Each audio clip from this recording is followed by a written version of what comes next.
लेकिन ये क्लासिक किस्म के जो बैट्समैन नहीं होते कि गेंद को उसके मेरिट पे खेलना है, देखने में भी अच्छा लगे। अब राहुल मैं कहता हूँ वो बंदे को आप मिडल ऑर्डर खिला लो, टॉप ऑर्डर में खिला लो, आप उसे ओपनिंग करवा लो, टेलेंटर में फेंक दो, वो बंदा अपना 100% दे के जाता है। मेरा एक दोस्त था इधर आ गया, वो मैच देख रहा था मेरे साथ, उसका नाम था आदि वैग। वो तो कह रहा था ये आरसीबी और ये केएल राहुल मेरा अब्बू है। लेकिन केएल राहुल बोला जाए ना उसके लिए, form is temporary, class is permanent. मतलब क्या बैटिंग की है कमाल, लाजवाब राहुल ने।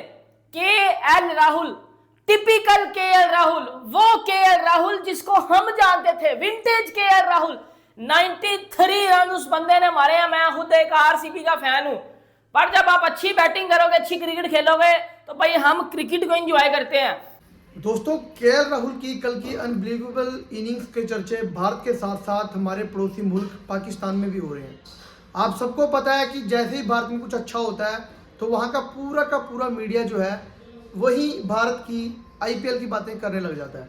पिछले 15-20 दिन से जब से आईपीएल शुरू हुआ है तब से पाकिस्तानी मीडिया में एक ही चीज़ ट्रेंड कर रही है, वो है आईपीएल और भारत के खिलाड़ी, कभी यंगस्टर्स और कभी केएल राहुल जैसी कम बैक की इनिंग जिन्होंने जो है एलएसजी में इतनी अच्छा परफॉर्मेंस नहीं दी थी। लेकिन कल की परफॉर्मेंस के बाद जिस तरीके से भारतीय क्रिकेटरों के साथ साथ पूरे के पूरे पाकिस्तान की आवाम, वहाँ के जर्नलिस्ट और वहाँ के फॉर्मल प्लेयर जो बात कर रहे हैं वो सुनने लायक है।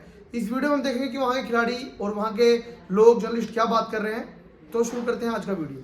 लेकिन ये क्लासिक किस्म के जो बैट्समैन नहीं होते कि गेंद को उसके मेरिट पे खेलना है, देखने में भी अच्छा लगे। तो हेजलवुड एक बड़ा नाम है, बड़ा बॉलर है, उसको जिस तरीके से मारा है वो तो आप देखिए, एक ओवर में 22, वहीं से मैच कहीं ना कहीं अपने पलड़े में डाल लिया।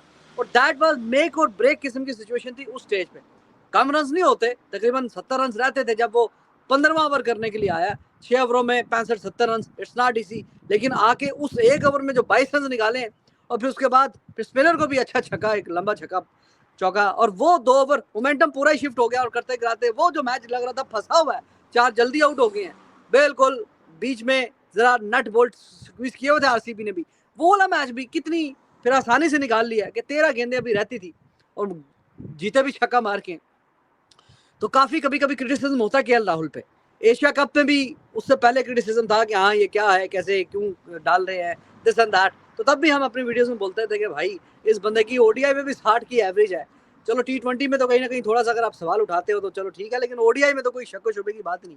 वो पूरी चैंपियंस ट्रॉफी में आउट नहीं हुआ बंदा, एक दफा भी वो आउट ही नहीं हुआ।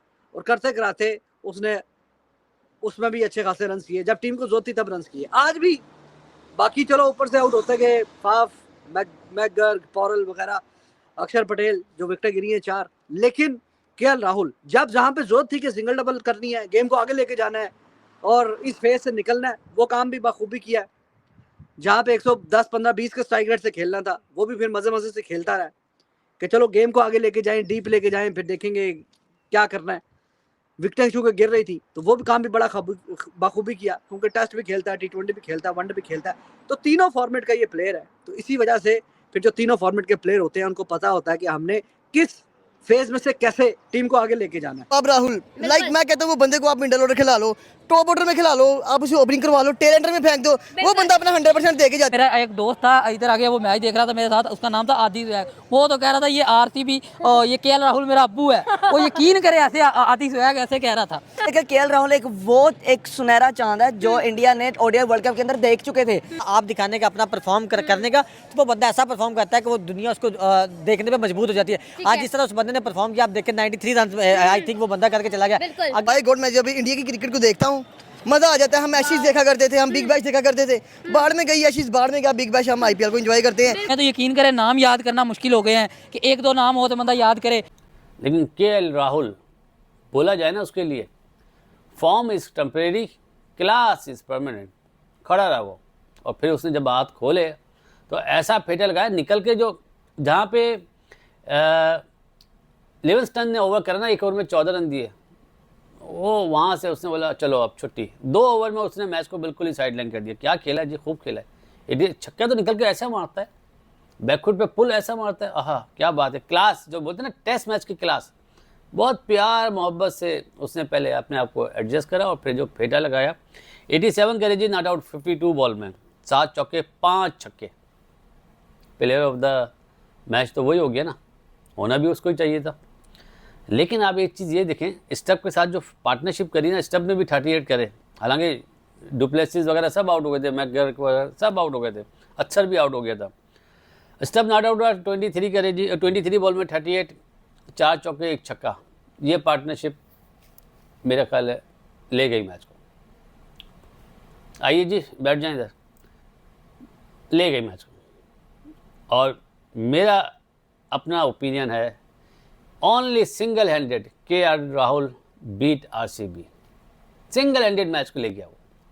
क्लास जिसको बोलते हैं ना, बहुत कम इनिंग्स का ऐसी खेलता है, लेकिन खेलता है तो आपको याद होगा पर्थ में जो पहला टेस्ट मैच हुआ था, बॉर्डर गवास्कर ट्रॉफी, और दूसरी बारी में जो बारी ली थी, आहा क्या बात है जी। सीजन में काफी अच्छी बारियां पहले भी खेली हैं और अभी तक की उसकी चौथा मैच है और चौथा मैच भी उसने ज़ाहिर है कि दिल्ली कैपिटल जीती। तो अभी तक KL राहुल बहुत अच्छा खेल रहा है, बेहतरीन, लाजवाब, और 93 रन नॉट आउट।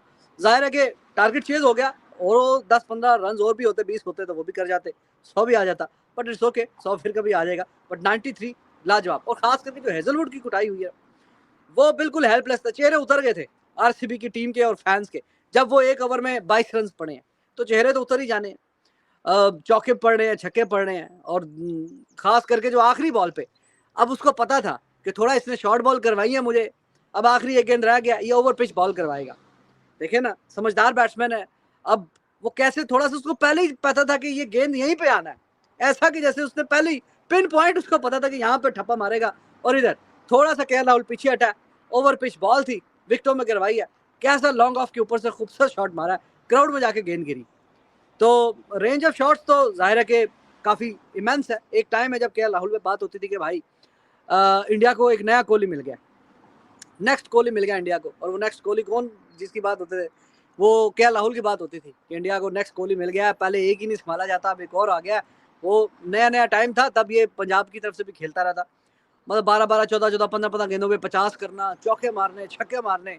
तो जब ये अपने रिदम में होता है ना, अपने फ्लो में, तो ये बहुत ही डेंजरस बैट्समैन लगता है और प्लीजिंग टू द आई। जैसे मैंने अभी बात की है ना, चौके भी लगते हैं, छक्के भी लगते हैं, स्ट्राइक रेट भी ऊपर कमाल का रहता है, लेकिन ऐसा कभी लगता नहीं कि यार ये क्या, मतलब हर गेंद पे ही मुंह उठा के मार, वो वाली फीलिंग नहीं आती गेंद को उसके मेरिट पे खेलने वाली। तीनों फॉर्मेट का बैट्समैन बेहतरीन शानदार किस्म की परफॉर्मेंस दिखाई है, और बीच में करियर थोड़ा अप डाउन होता रहा, जो शुरू था, आगाज था करियर का, उसमें तो इसने बहुत ही तबाही मचाई हुई थी। गेल जैसे बैट्समैनों को एट टाइम्स ये ओवर शेडो किया करता था अपनी पावर हिटिंग की वजह से।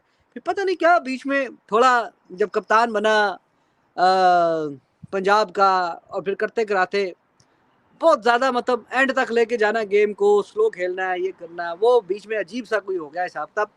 वरना जो इसकी नेचुरल गेम है, तो नेचुरल गेम तो ये इसकी जिस तरीके से आपने देखा पावर हिटिंग की, जब आपके पास सारे शॉट्स हैं तो फिर आपके पास कमी नहीं है। दोस्तों उम्मीद करते हैं कि आज की वीडियो आपको पसंद आई होगी, तो जल्दी से हमारे चैनल को सब्सक्राइब कर लें ताकि आने वाली और वीडियोस आप तक पहुंच सकें। बहुत बहुत धन्यवाद।